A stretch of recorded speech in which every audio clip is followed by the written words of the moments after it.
I am billed on your program today as an expert in design for sustainability. But I have a confession to make, which some of you may find shocking. I don't care about climate change, and I don't care about sustainability. The reason I don't care is that I can't care. For me, care is something you do. It's not how you feel, a state of mind. We are surrounded by words, promises and green logos, but when it comes to climate, the temperature of the planet, a single person can't do anything. The same goes for sustainability. It's an abstract word. You can't do something about an abstract word. This is why so many people disconnect, burn out, or get mad. They feel they can't make any difference. What we can do, what we all do, is care. Care for people, care for places, care for life. Half the hours of work done around the world each day are care work. A lot of this work is done by women, and a lot of it is unpaid. But in terms of hours worked, half the economy involves care work, caring for life work, right now. But what about the other 50%? The economy whose health is measured in terms of production, GDP.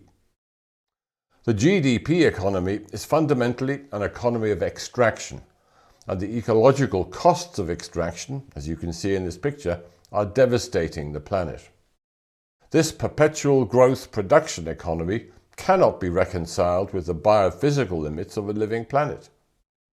That's why the ongoing search for new forms of production, whether clean, green or circular production, is not taking us in the right direction. A circular economy, for example, is about making production more efficient, but its underlying objective remains unchanged. Produce, produce, produce. My talk today is about an emerging new economy whose fundamental drive is different: care for life and care for place. There is an ethical dimension to this economy, but what I'll describe is applied ethics. I'll explain what we need to design and how in this care for life economy. I will do this in 3 parts: caring, learning, and being. Caring for life as the centre of the economy, rather than production, is not a new idea. 2,400 years ago, Hippocrates, father of modern medicine, said that the health of individuals and communities depends on the health of airs, waters, and places. Even earlier than Hippocrates, the Taoist ritual of renewal, still performed by priests today, affirms a belief that the affluence of a society can be judged by the number of different species that live there. If all things in the universe grow well, then a society is a community of affluence. If not, this kingdom is on the decline. Fast forward to the present day, and another philosopher, the late Bruno Latour, confirmed this long-established wisdom. This idea of framing everything in terms of the economy is a new thing in human history, he wrote recently. What we need is not only to modify the system of production, but to get out of it altogether. Throughout history, we've known deep down that production is not the purpose of life. But because of a cultural disconnection in modern culture between the living world and the economic one, we either don't think about rivers, soils and biodiversity at all, or we treat them as natural resources whose only purpose is to feed the economy. Could care rather than production be a new basis for development? There are positive signals all around us that the well-being of people and the well-being of nature are seen once again as a single story. The new paradigm is development that helps all of life, not just human life.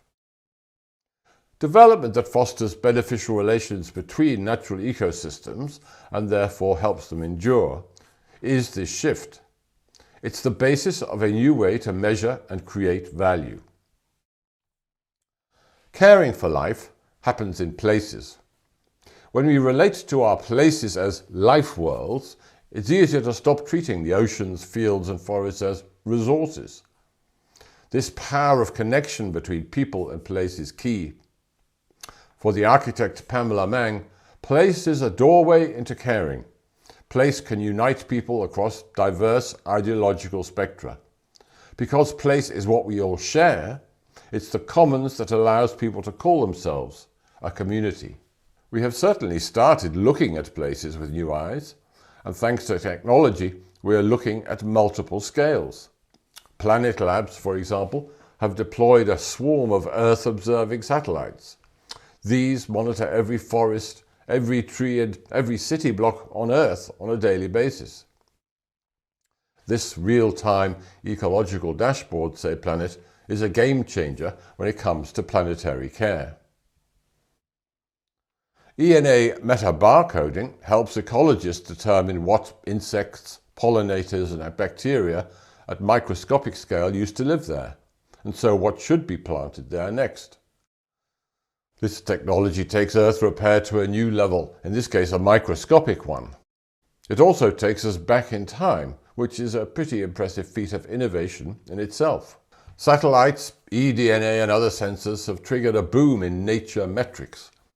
Researchers at Exeter University in England are training AI systems to classify data from sensors on the ground, in the sky or in space. They claim this affords better understanding of complex climate systems. The Crowther Lab in Switzerland is developing what it calls a seed index that will quantify genetic species and ecosystem biocomplexity across scales. If it works, the index will be game-changing as a financial mechanism to incentivize nature-positive outcomes. In Estonia, a startup called Single Earth uses Earth observation data, geospatial and machine learning content to construct a digital twin of the planet. Designers of the new digital twin of Earth say it will transform how we care for the planet. The constant monitoring of ecosystem health, they say, will accelerate the growth of new nature finance markets. Add all these experiments together, and the tools and connectivity are within our grasp today to monitor every patch of the planet in real time. We could feed in data from satellites in space to microbial communities surveyed by DNA. We get a wondrous insight into the health of the planet, place by place, patch by patch. But there's a problem with the metaphor of a global dashboard. Looking is not the same as caring. A new dashboard is not the same as a new system. Can one care really for a simulacrum? Looking at the world in new ways, whether it's from satellites or using AI, is not the same as caring for it. All those promises to plant billions of trees? A Yale study found that 45% of these trees, planted efficiently, will be monocultural plantations, managed as cash crops and devoid of biodiversity. Today's boom in planet observation recalls the way that the human healthcare system has evolved in recent times. The so-called medical industrial complex has become a multi-trillion-dollar industry. This visualization is a map of Obamacare in the United States. It's an incredible research, production and business ecosystem, but it's not a care system. Here in Kobe, in Japan, is one of dozens of biomedical clusters that have sprung up around the world. All this is great news for the research industry and the real estate industry, but there's a small catch. Spending trillions on healthcare like this does not appear to buy better health, or at least not a longer life. The world's biggest spenders on healthcare by far, North Americans, die far earlier than Cubans, who spent 5% of US levels per person on healthcare. Healthcare has grown into an important segment of the design economy worldwide. Designers have created a whole new discipline, systems-oriented design, to deal with high complexity in healthcare and other complex systems. In this visualization, Professor Peter Jones maps a cancer patient's journey through the cancer care system. As a practice, this kind of design involves rigorous research and involves multiple disciplines. But, as I said just now, looking is not the same as caring. Modern medical care is a spectacular combination of high tech with human skill, it can achieve amazing results. Of course it can. But biomedicine operates on a narrow bandwidth. A patient in today's medical system is unlikely to feel part of a life world. Instead, she will feel the steely attention of what Michel Foucault named the medical gaze, a focus on physical signs and symptoms that can be measured, analysed and treated. The medical gaze does not see patients as whole persons. It is not much concerned about the context outside their system in which they got sick. That is why I propose a language hack. Let's call the world small farmers, parents and cooks who give us good food and steward the land healthcare professionals, and let's call those in the medical world who don't even mention industrial junk food but treat its consequences sickness professionals. The Spanish theologian Raymond Panikkar said it best. The destruction will stop and a just transition will happen when we see nature differently, relate to nature differently, and understand the purpose of development differently. Panikkar's words ring true, but they raise another question. Under what circumstances would we see nature differently and care for nature differently? Well, away from those high-tech bioclusters, a movement known as the ethics of care has reasserted the fundamental importance of relationships and dependencies in human life. The central tenets of care ethics are mutual respect, engagement, embodied knowledge, environment and uncertainty. The most important quality of care ethics is mutual respect, followed closely by engagement. Care ethics also promotes the well-being of caregivers and care receivers in a network of social relations. In the world of nursing care and nursing education, a fascinating movement is growing that takes a Lifeworlds view of health. Caring in this movement is more than just looking. Caring goes beyond to-do lists and tasks. Whether it's supporting patients in a healthcare context or student nurses on their learning journeys, the emphasis is on learning that is interrelational, emotional and embodied. Now, social infrastructure is needed to support these kinds of care. The physical spaces that shape our interactions are all design opportunities. One origin of this Lifeworlds approach to healthcare dates back to the philosopher Edmund Husserl. 100 years ago, Husserl, a mathematician, was concerned that we were forgetting in the growing age of science and innovation that being human is to experience the world through our bodies. Husserl advocated for embodied relational understanding. Translated into nursing care today, this means giving priority to face-to-face connection between carer and patient. It means care in real time, not online. It means valuing interdependence and relatedness. So the key question for me today is, could the ethics of care as applied to humans work for care for all of life?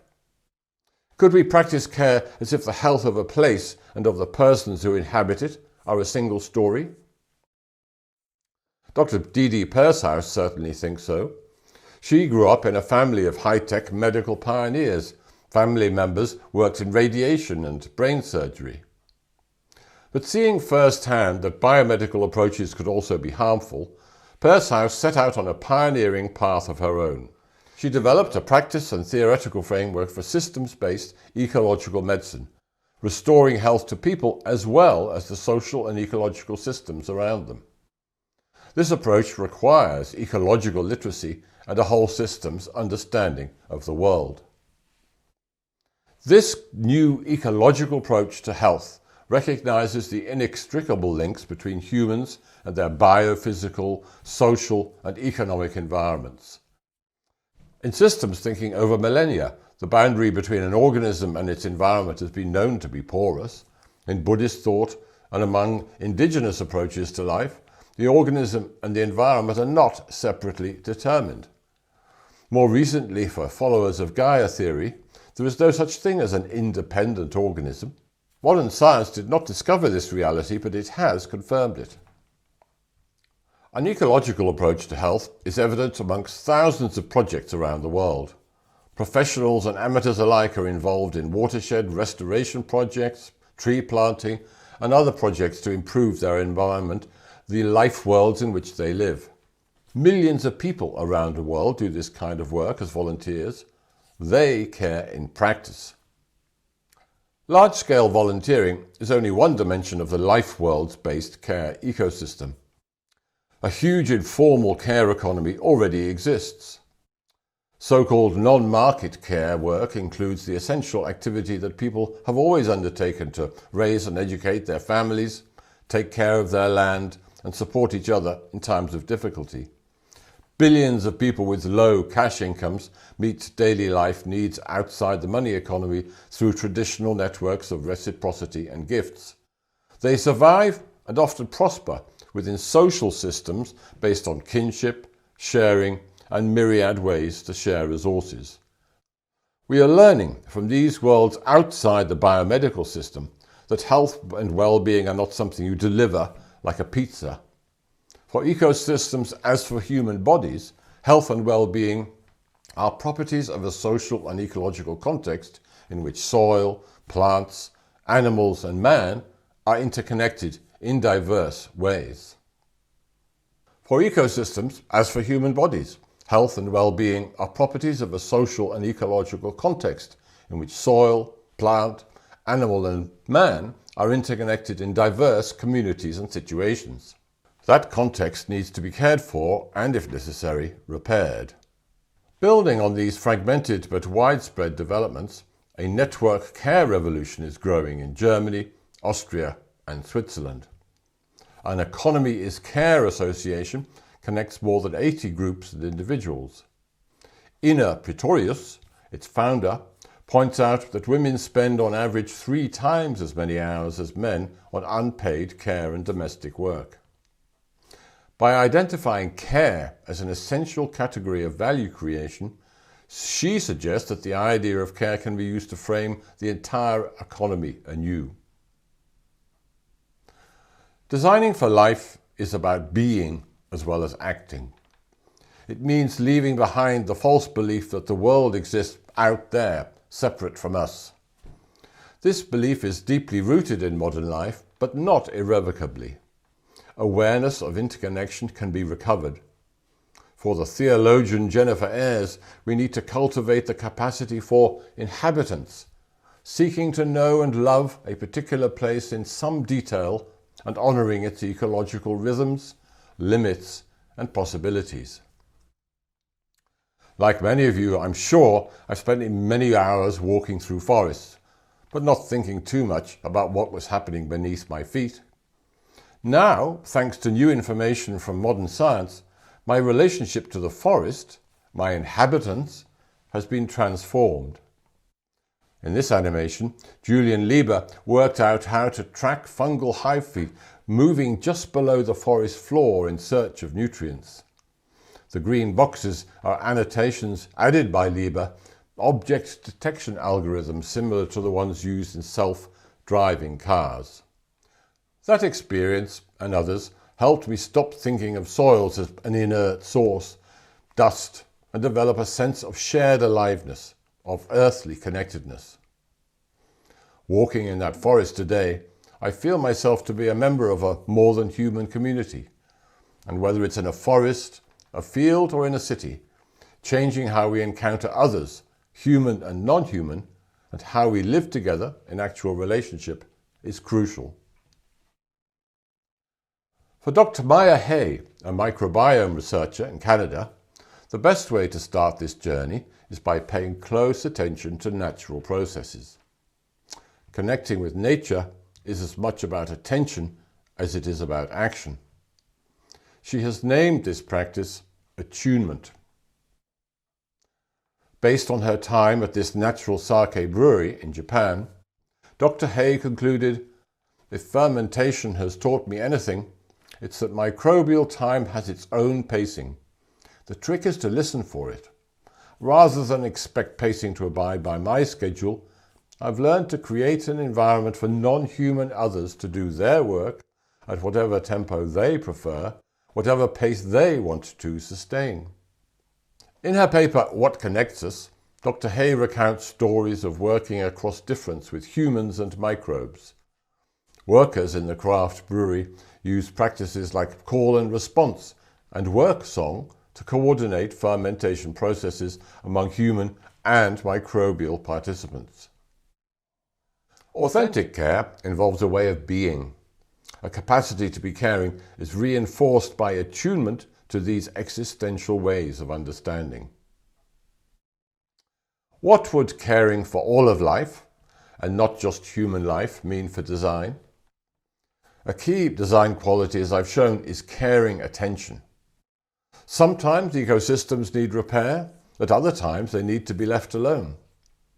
Another challenge for design: care is not linear but cyclical.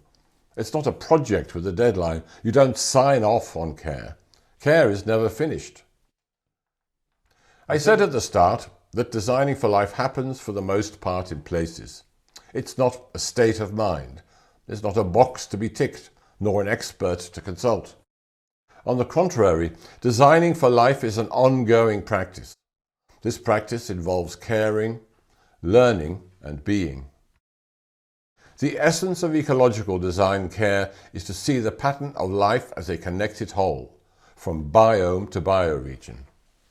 The power of connection between people and place is a key ingredient. Within this overall ecosystem, diverse economies coexist, but nature and humans are not separate in these activities. An interweaving of matter, perception, and experience is a fundamental dimension of this existence. Our attention to the real world may have been distracted, but it is not irreversible. My last two books are about how design, art, and science today foster new ways of knowing and being in the world. The examples I write about involve literally vital design activities that enable encounter and community. These activities are embodied and situated. They involve new modes of thinking, perceiving, and being that align our thinking selves and our embodied selves. Design in particular is shown to enable new relationships with the many other beings of our world. Connecting with nature is a journey, not an action. When Copernicus proved that the Earth revolves around the Sun, rather than vice versa, it took a further 100 years of argument before the news really sunk in.